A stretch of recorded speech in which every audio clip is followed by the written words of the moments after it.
new players, how we're featuring them, how we're fitting. So there's definitely some diehards that were on the hill today. It was a hot day, so we're pumped that they were here. And injury-wise, Chris Chester was back for some individual today. Grady Jarrett was back for some individual today.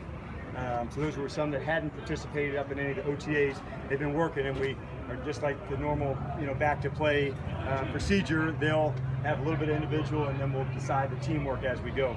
As far as the practice went today, we had a big emphasis on move the ball and a 2-minute at the end. We wanted to specifically put that 2-minute at the end so we could really tax the guys when it was at the most difficult.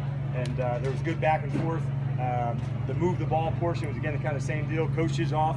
Let's see what we've learned over the 9 practices. So that'll be some of the norm here over the next couple days, especially with the young players. What do they know? What can they do? And we're in good shape. The guys have worked extremely hard through the OTAs to put themselves in a really good position for this camp to head into a terrific offseason. And with that, I'll open it up to your questions regarding the minicamp. Coach, the rookie linebackers, how are they doing? It looked like they were with the first team today.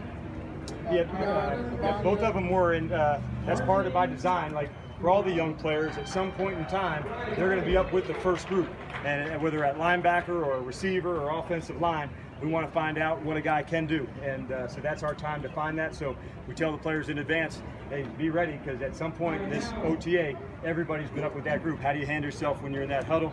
And that's an important part of the learning process for them as well. So we're pleased with their development up to this point. Along with Coach Ulbrich, those rookie linebackers, they put in work. And there's still a lot to go, but the work ethic, the mindset of what they're doing, how hard they want to work for their teammates, it's a pretty good linebacker group. When you're talking about Ulbrich and Ulbrich, I'm saying Wheeler and Warlow and Spoon, guys who play a lot of ball to help bring them along too. And getting Austin Hooper back today from his academic situation, how was that for the offensive guy? Yeah, we're excited. I'll go back in and see the film on Hoop and see where he's at. He worked hard in terms of being off. He wasn't able to participate in the OTAs. That doesn't mean there wasn't learning taking place. There's nothing that can replace the on-field work. So for him, he'll be tired come Thursday. We'll give him a lot of reps and a lot of turns to see where he's at heading into training camp. But it looked good so far on the first day without looking at the film to react to it. Quinn got a pick during the 2-minute drill. How was he looking there?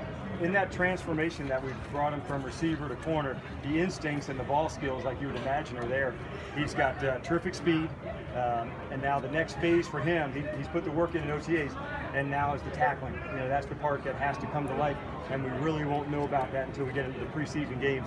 He's somebody that's caught our eye for sure, and so we're anxious for him. We've taken him to a certain step, and now for him it's going to be the next step as we get into training camp and he gets to go compete in games. Coach, how has Vic adjusted to that move to the line in the corner? It seems like his quickness works well for that position. It certainly does, and so playing Vic at Sandbacker or our nickel end, we're just trying to find that versatility. We're doing it with a couple of guys this spring. Can they play nickel? Can they play corner? Can they play linebacker? Can they play DN? Brooks Reed can certainly play Sandbacker. Courtney Upshaw, we know can. So we felt it was important at the time to put in with Vic now. The pass rush is still the main emphasis for him, and that's where it'll continue to be. Speaking of that versatility, having some veteran guys up front, especially to be able to speak to guys as they adjust to different roles, how beneficial has it been having guys like Jackson and